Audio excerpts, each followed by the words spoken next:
You're tuned in to the MtG Cable cast, where they cover Magic, the Gathering finance. All right? You don't know about it? You're tuned in right now and get ready to learn some shit. Buckle your seatbelts and light a blunt and get ready for the MtG Cable cast. Starring Reptar and Thirsty, them onion head motherfuckers. Alrighty, guys, welcome to the newest episode of the Cabalcast, and this time we are doing our annual Hold Ourselves Accountable check. We're basically taking a look back at our picks for the last year. We've each picked 2 winners, 2 losers, what lessons we can take from those, as well as, do we still believe in this card or not? So with that, let's take it away. Yep. So right up top, we'll take a look at my first winner, and it is Anger from Judgment. I picked this earlier in the year, and we picked it up before MH3. We were looking at this card as basically doing what it says, which is just when you control a mountain and Anger is in your graveyard, all your creatures have haste. That's it. It's a pretty simple, pretty easy card. Like we mentioned in the episode, it's difficult to interact with on board because when it's put into the graveyard, that means all your opponent's creatures then have haste. It is a unilateral method to give haste compared to something more, no pun intended, aggressive like Concordant Crossroads, which gives all creatures haste. It is a 2/2 for 4, so it's a little more contextual than a card like Fervor, which is an enchantment that costs 2 and a red and gives you, gives your creatures haste. But performing out of the graveyard also means you can do things like cast Thrill of Possibilities and discard Anger to it, or Faithless Looting. A lot of the draw methods that red decks like to utilize require you to discard a card. We're not looking at Impulse Draw, which exiles. We're looking specifically at discarding cards for this. It also can be sacrificed once it's on the battlefield to something like Ashnod's Altar, thrown at somebody with Goblin Bombardment. There are a lot of things you can do with Anger that turn it from being an innocuous 2/2 that your opponents will just let walk through into just a threat from the graveyard. And we picked this into MH3. We saw a reprint, but we went with the Judgment version because, like I said then, and I maintain now, the John Avon art on this, that's right, this little clay man is John Avon. Yep. It is the only Anger with this art. They keep iterating. Magma Fetus. Yeah. Ugh, it's terrible. It looks like it came out of Clay Fighter, like the fighting game. This is the most unique art, so it will live through reprints, and it's never coming back in this shape or form. John Avon rarely does non-lands, and I don't want to say, and we can see why, but here we are looking at a John Avon card that is not a land, and it is not pretty. Magma Fetus. Yeah. All said and told, if you want to take a look at just Anger in general, you will see, well, MH3 has no prices. They are, generally speaking, on the decline aside from the Judgment one. So here is the MH3 Commander deck version. You can see we peaked in September, and we've been slowly sliding down since because people have kind of picked up their fill. Anger does play in other formats. I don't want to call it a staple or an all-star in middle school or in some legacy decks because even in those decks you're only playing one. But some people have an attachment to the Judgment art compared to something newer. So when we look at this card, it still does everything we want it to. It does get additional supply when it comes to the other art versions, but this is the one that's always going to win out. And that was my first winner. My first winner was Thassa's Oracle. So I picked this pretty early on this podcast year, I guess I should say, which I think stretches back to November is how we run it. But like that, at the time, its market was sitting at around, I think, $11, and it had been low for a while. And the reason I picked it was because I said this is clearly the most efficient win condition. I don't imagine them pushing this any further. And then a whole slew of things changed in EDH, which I'll touch on with one of my other cards later. At any rate, after all the uproar and chaos. Now it's kind of settled, and it's actually up to a market of a little over $16 now. Yeah. I think it's the same things I said then. This is just still the most efficient way for pretty much any combo deck to win in most formats where it's legal. Is just two-card combo where you're protecting yourself and you're just digging for your pieces. And being able to include this, and its secret layer printing is up over like almost an $85 market right now. I don't think this sees a meaningful reprint anytime soon, unless it's on the list, which very well could be. But unless we get some unforeseen Commander Masters product this year, this is one that I think would still continue to rise depending how things shake out in the EDH format.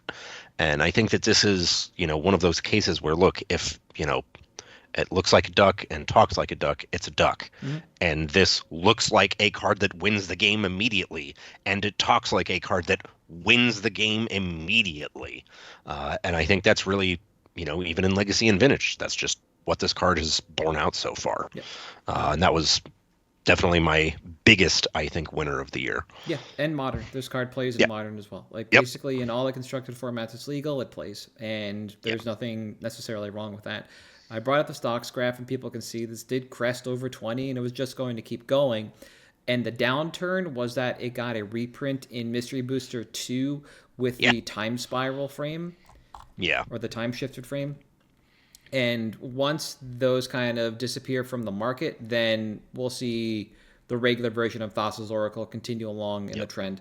So overall, like, again, an absolute winner. And this is one of those things where we can buy in the dip and kind of be happy about that, because this is not a card that's going to get banned. They'll ban the cards around this one before they ban this card. Is Thassa's Oracle more oppressive than the Ring in Modern? No, it is not. It is in a combo deck that is a little bit difficult to either pilot or play, pilot or play against in the Grinding Station Breach combo deck, I believe. Oof. And I want to say it's also in Modern Twiddlestorm, though I'm not 100% on that. I think so. And there might be one other deck in Modern that plays this as a win con. In Legacy and Vintage, you have Doomsday in both formats. You can actually, in theory, in the Epic Storm, draw through your deck enough to cast Thassa's Oracle and win out with it, but that's not a primary win con. It's not even a secondary win con. Yeah. And I'm sure there's some other odds and ends that the Oracle goes in that you can just kind of rip through. Saga Storm is a deck, and you can probably play it in there. And some, like I said, there's some other things you could be doing with this in both of those formats. And so people are going to continue to play it.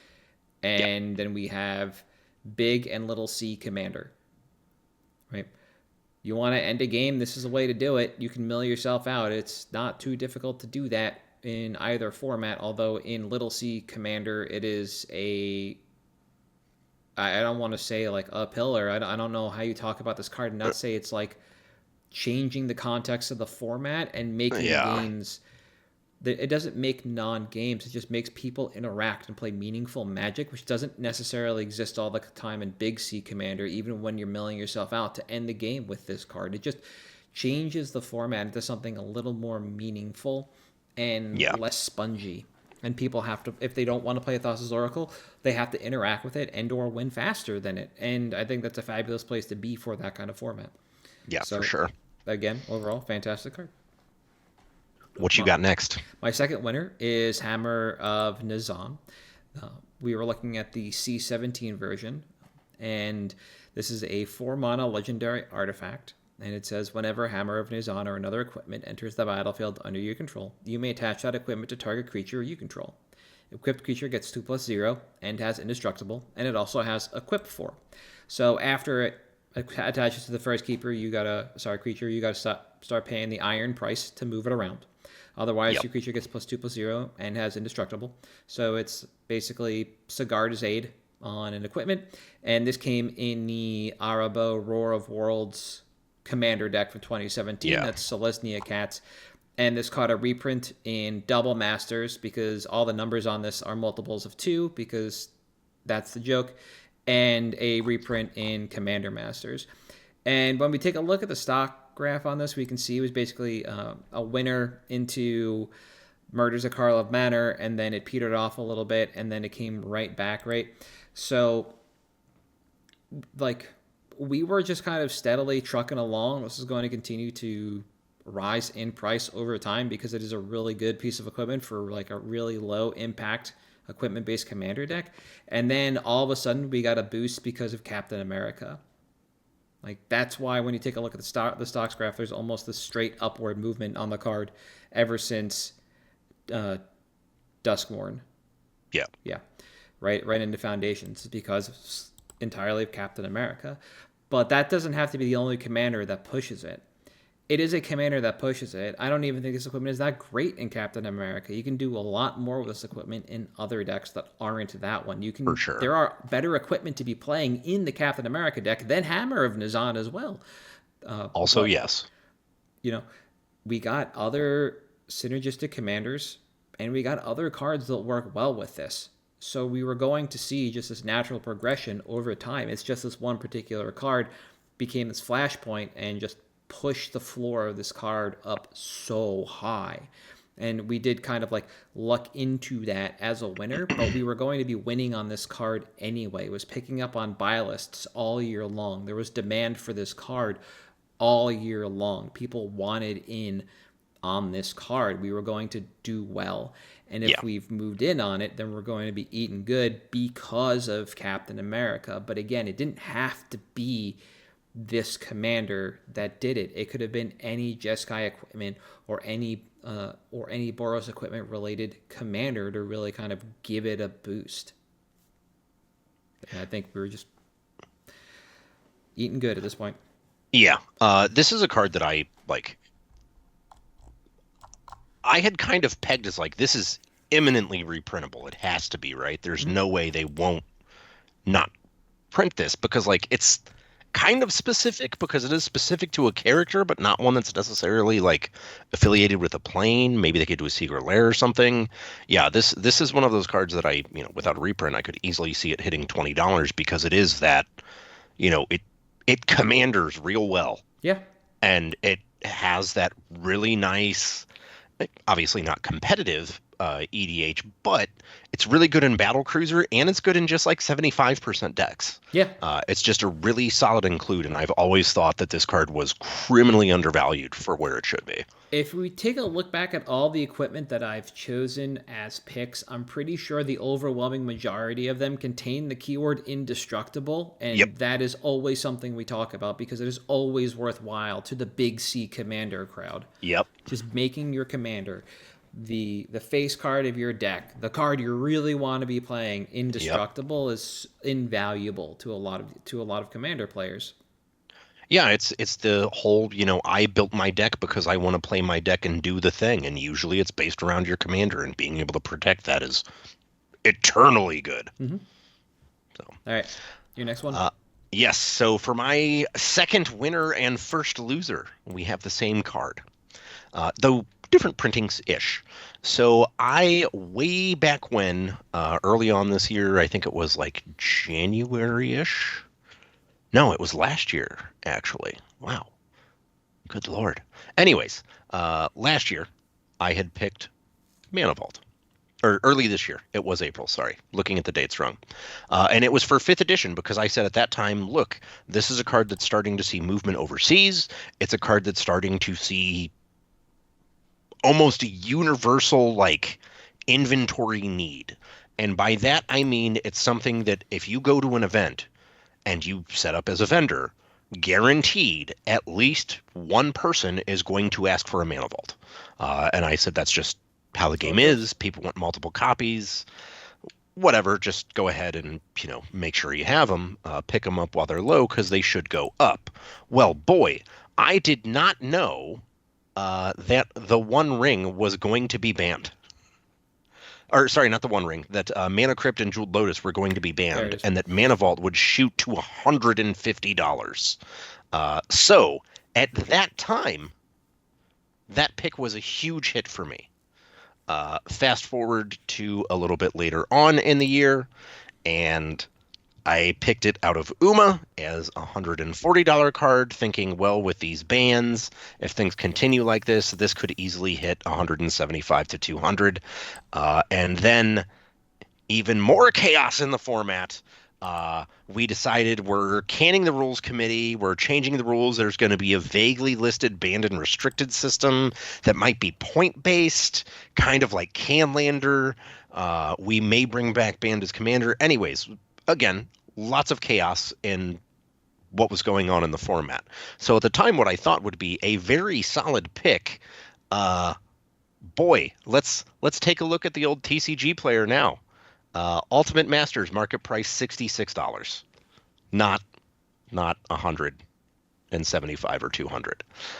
And that one is literally just after all the rage over the banning, Wizards stepped in. They said, "This is what we're doing. Hold on, guys. We'll figure it out." And for the first time I can remember, players didn't like seem to overreact to it, and they were like, "Okay, we'll just figure it out." And most people are rule zeroing anyways, so the community kind of policed itself on that one, and now we can use Mana Crypt, which means Mana Vault goes down. Lessons from both of these is the same thing.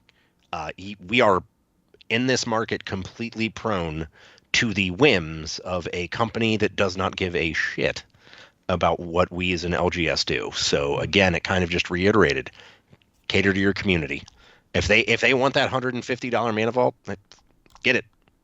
Make sure you've got it, because those people are paying your bills as much as the ones online.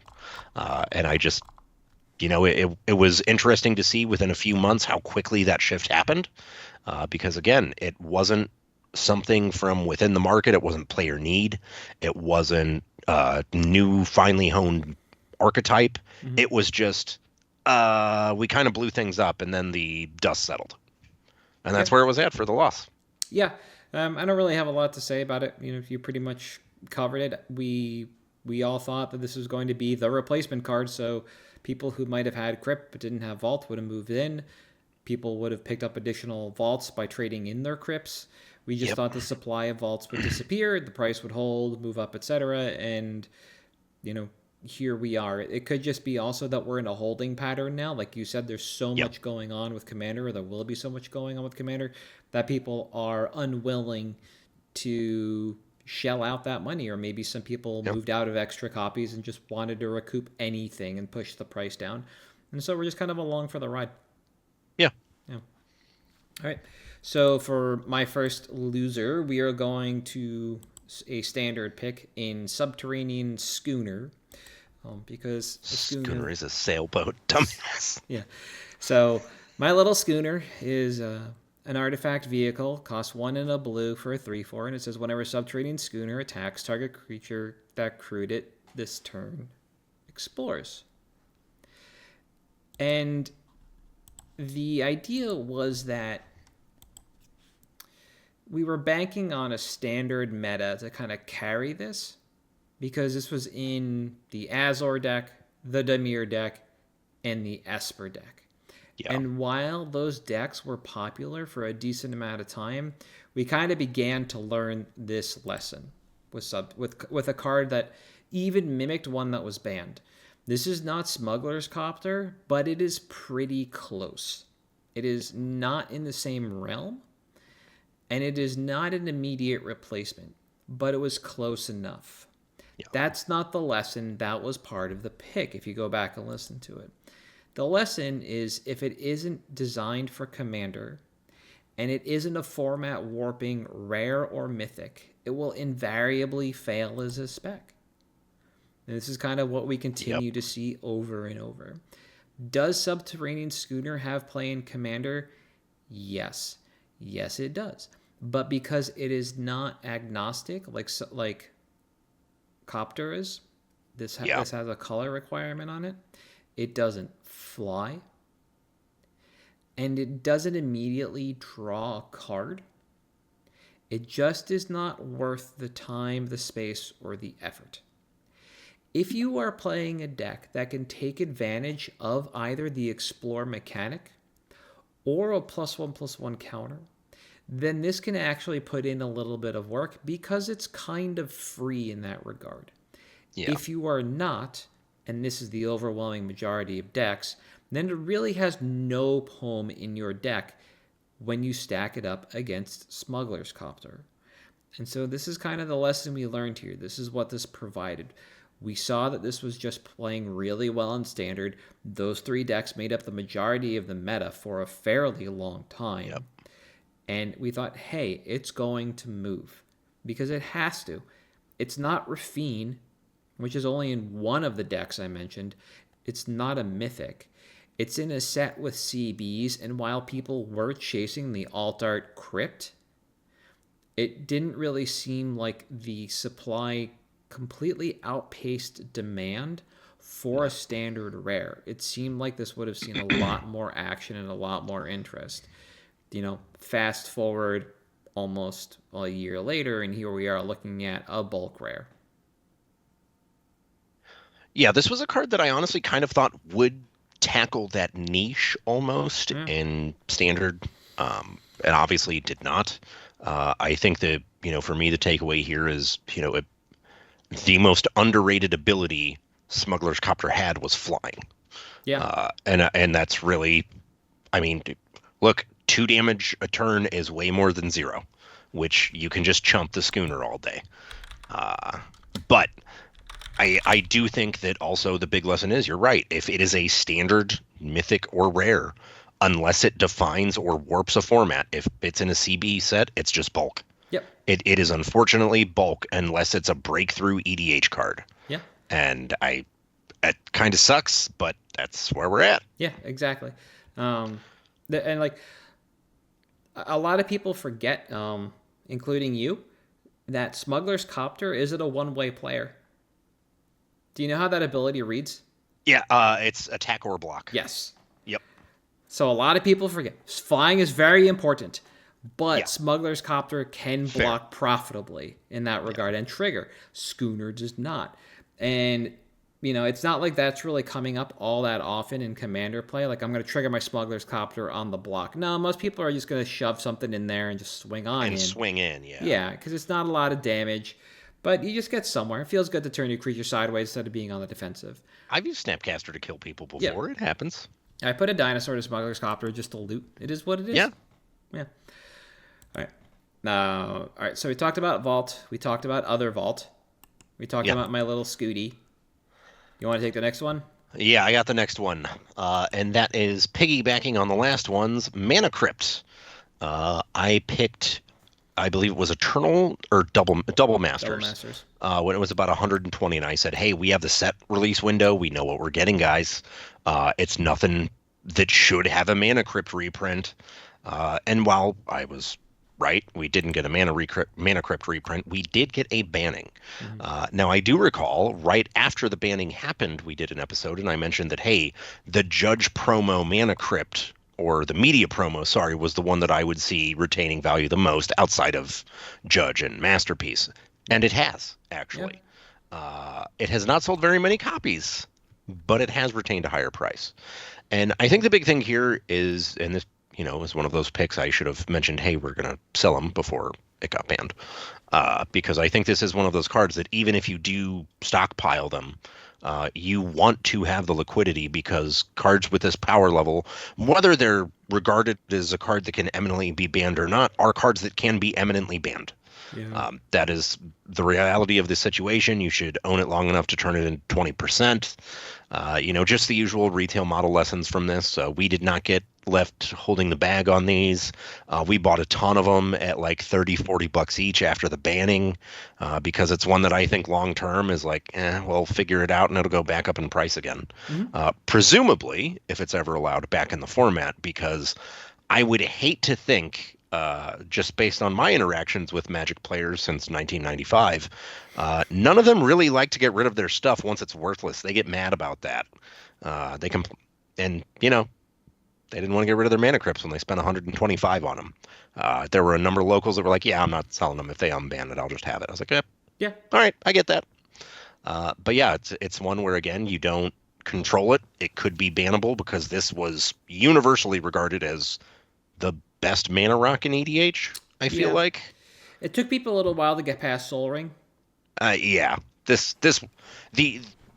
explosivity of it costing 0 mana is so much more important. Oh, yeah. But yeah, this was one that we took a little bit of a bath on, to the tune of the price going to 1/3 what it was almost. But again, outside circumstances. Yeah, there's not much you can do here, right? We Yeah. made the call, and it is what it is.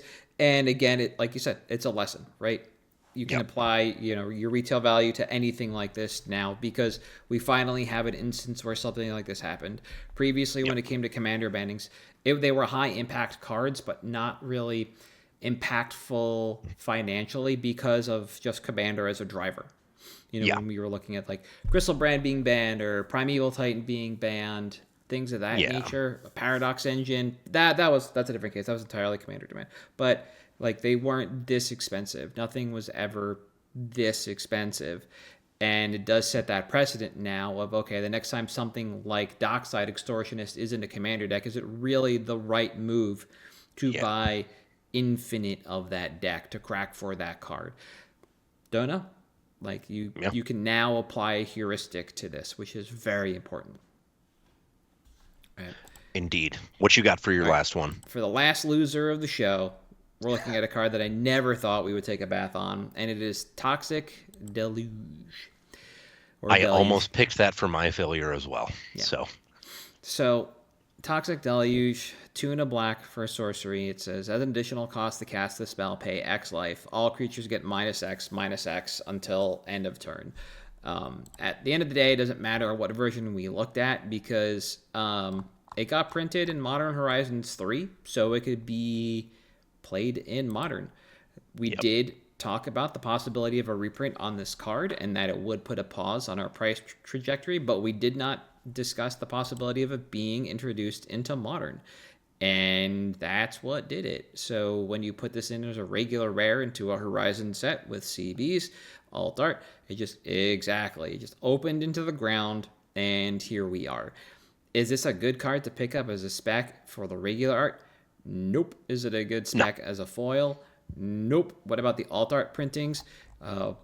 There's yeah, exactly. Like, there's the Lord of the Rings one, which isn't that bad. There's the Double Masters box topper, which is actually the most expensive version, but always has been. And when we take a look at that on stocks, if I had to guess, yeah, it's hard to see, but it basically is just kind of floating right along. It crests like a wave, but it is basically a flat graph for the last couple of years. This card is not worth the time or the money anymore. If you have them, just push them out the door. And this goes to something we talked about last week, and then something we'll talk about a little bit again next week. The reprint equity on certain cards is difficult to predict, and it is seemingly very high across everything. Finding a Sacred Cow or something to hold on to for a long-term spec is very difficult, and Deluge was one we expected to be able to sit on for a while as you move them out to commander players from your binder. And then we just got kicked in the teeth with a reprint, and here we are. So the lesson here is difficult to suss out, because we don't know what's modern playable. We don't know when it's going to catch a reprint, but we can expect everything to catch a reprint. So how do we want to play it? Do we want to play in the short term or the long term? And if we're going to play in the short term, then Deluge was a bad pick to begin with. Yeah. That's fair. Yeah, Deluge was one that I remember last time when you picked it, we talked about its viability in like Death Cloud style lists. Mm-hmm. And how maybe lists like those would come back someday for Pox and Legacy. But obviously it got put in Modern. And like you said, it's, again, man, the reprints are just brutal now. Yeah. And that's, what we touched on last episode, kind of, with difficulties and stuff like that, was, hey, there's just too many. And it sucks when cards like this that are, frankly, like, I thought it was appropriately priced at $10 to $20. Yeah. That to me is a $10 to $20 effect, looking at it as like the vendor perspective of card design. I'm, happy that more people can play it since it's more affordable.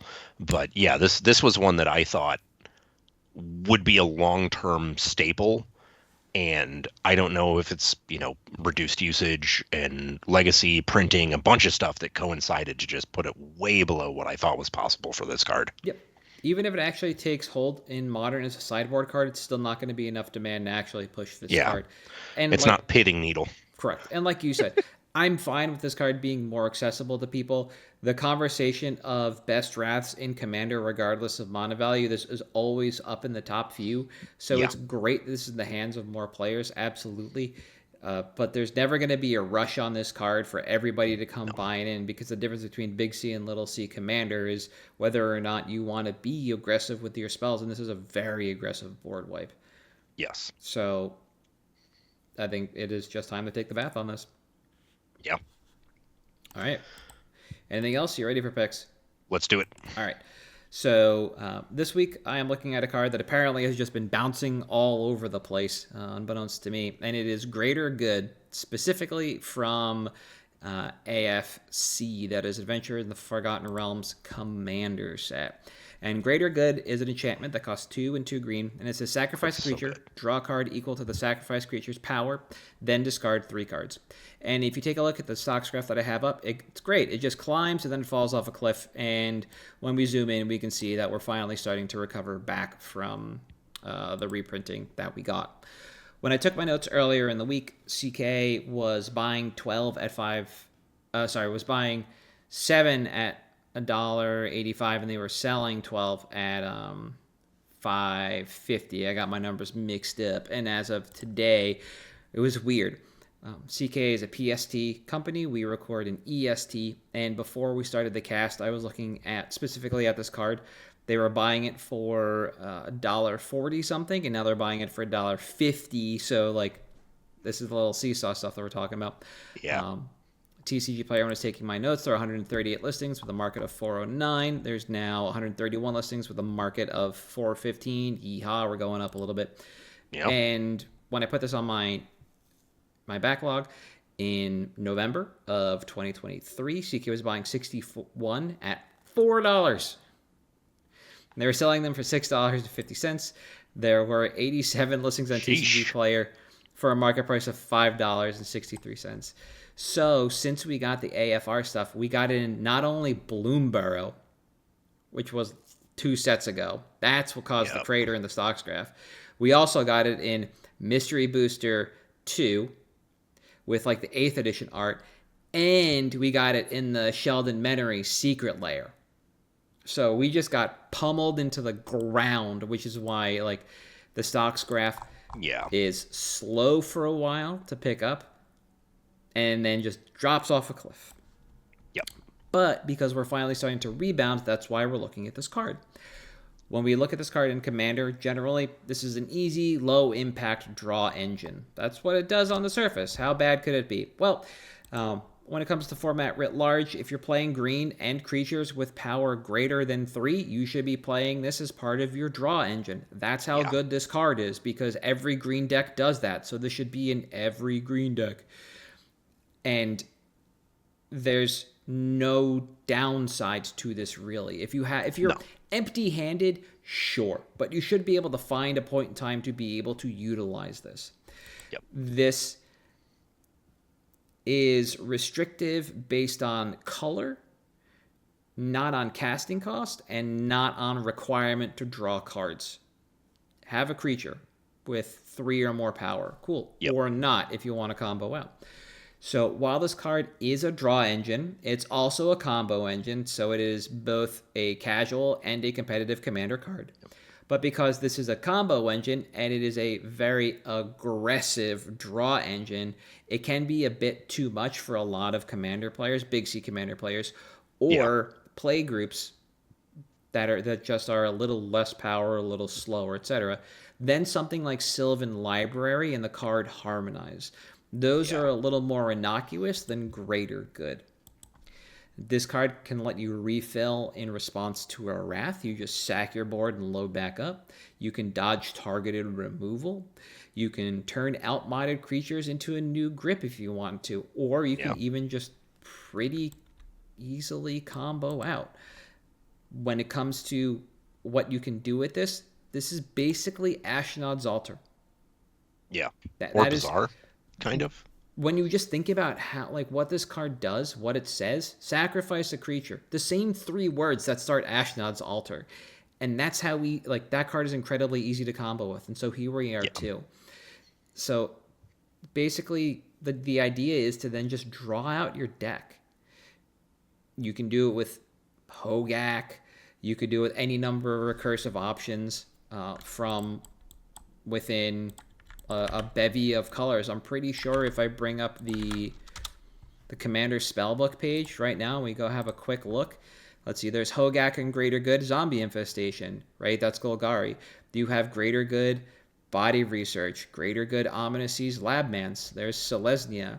We can extend into red with not Firemind Vessel, the Swarm Lord. Cool story, bro. And then the only card you're missing is white, but you're basically just looking to either draw out your deck and make infinite mana, or draw out your deck and win the game in any meaningful way after that. Like, it all starts with draw your deck. Yep. Right? So we go back to your winner. What are you going to do? Thoracle him out, baby.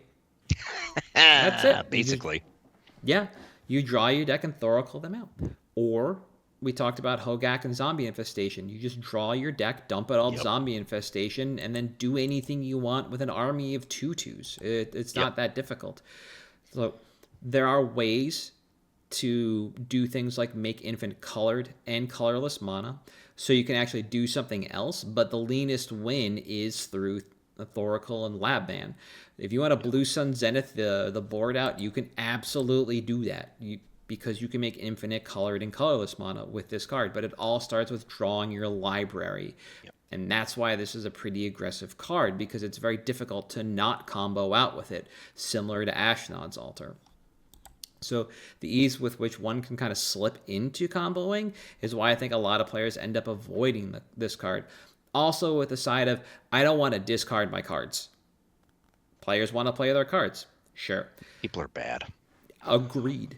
But it's this kind of stuff that makes me think that it's not really, that Greater Good isn't sought out by a lot of truly casual players. It's those that want to be more competitive in general. And that's why we haven't really seen any Commander printings of this card besides Bloom Barrow. It's never been in a Commander set. Never, ever, ever in a Commander set. If you want to consider Battle Bond a Commander set, go for it. But it was in the packs. That's it, because there was no Commander product.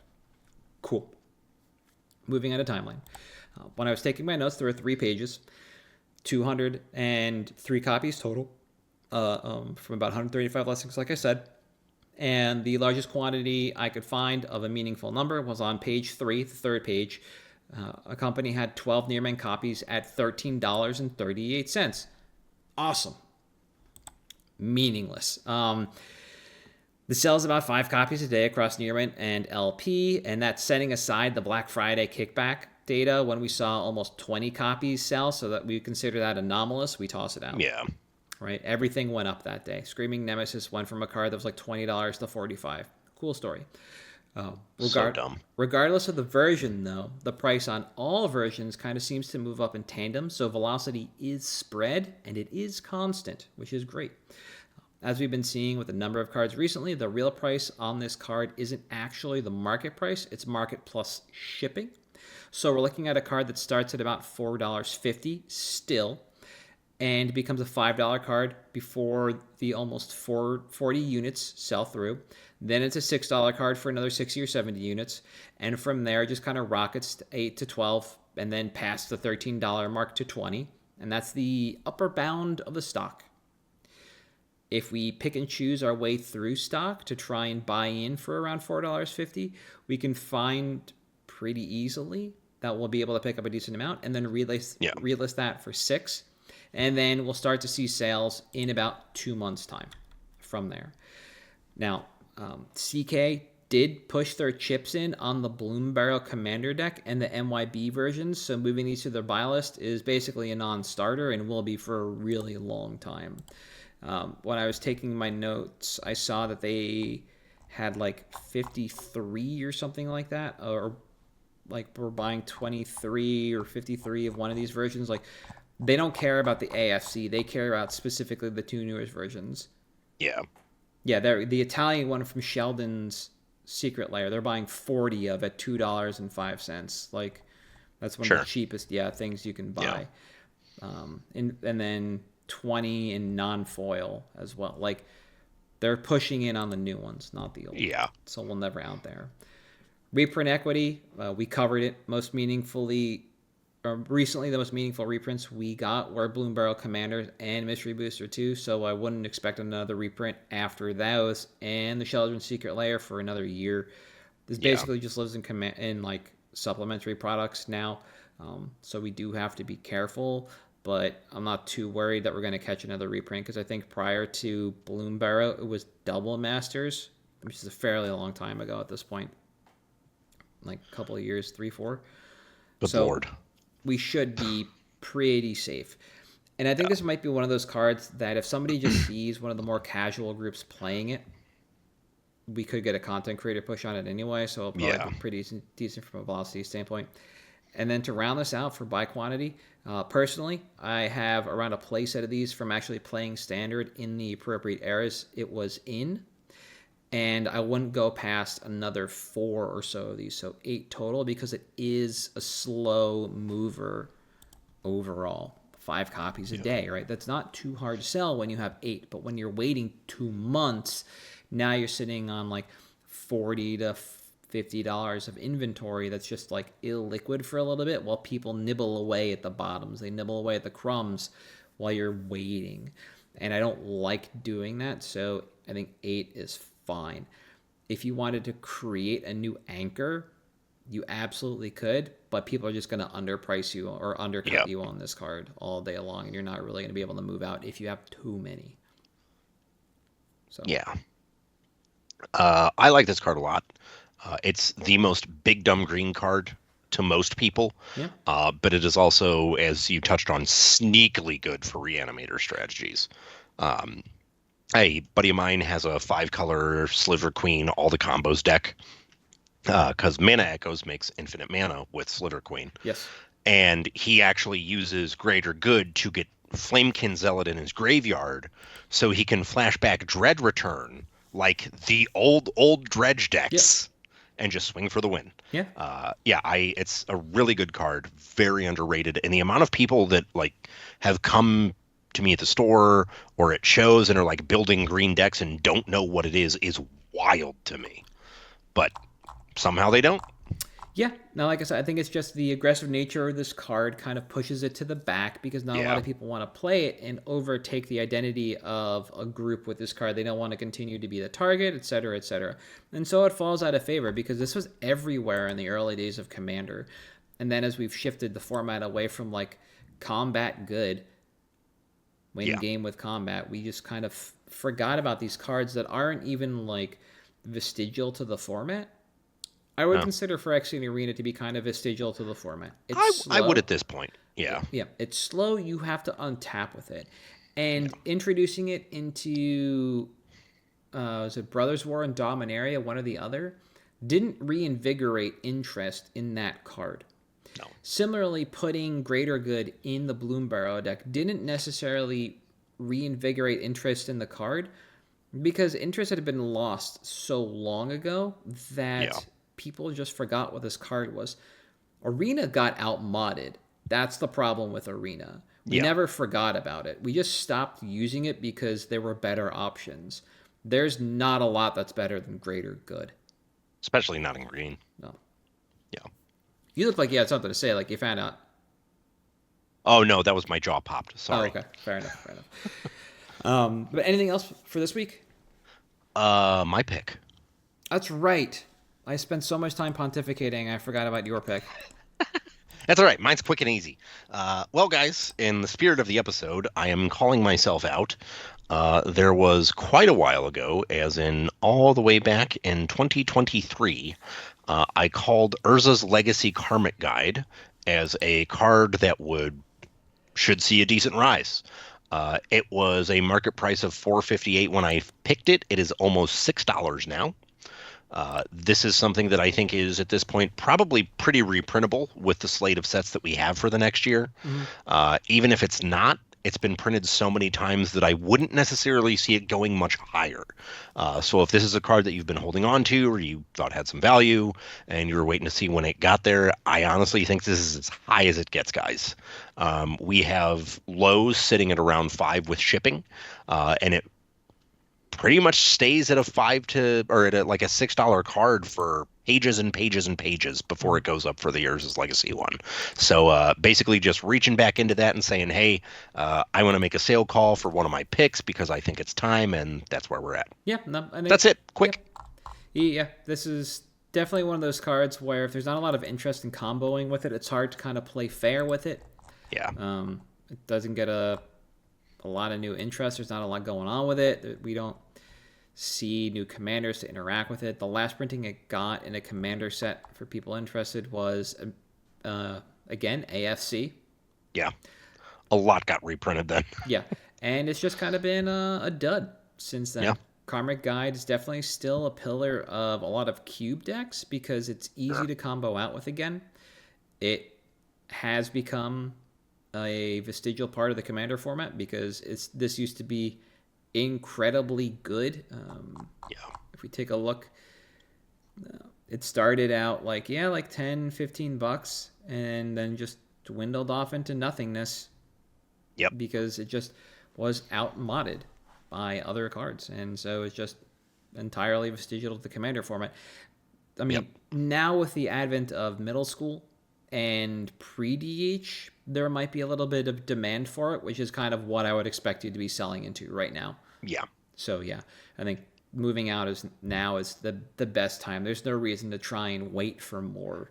You're going to get another, 20 cents, or you're going to miss it completely. Like, just make your margin and move on. Yeah, exactly. For a card that spends more time going down in price than up right now, yeah, this is definitely to move out. Now, anything else for the week? No. All right. So for at MtG Cabalcast on Twitter, Blue Sky, Facebook, Patreon, and YouTube, I am at Halt. I am Reptar. You are At Damon_Thurston. We'll see you next week.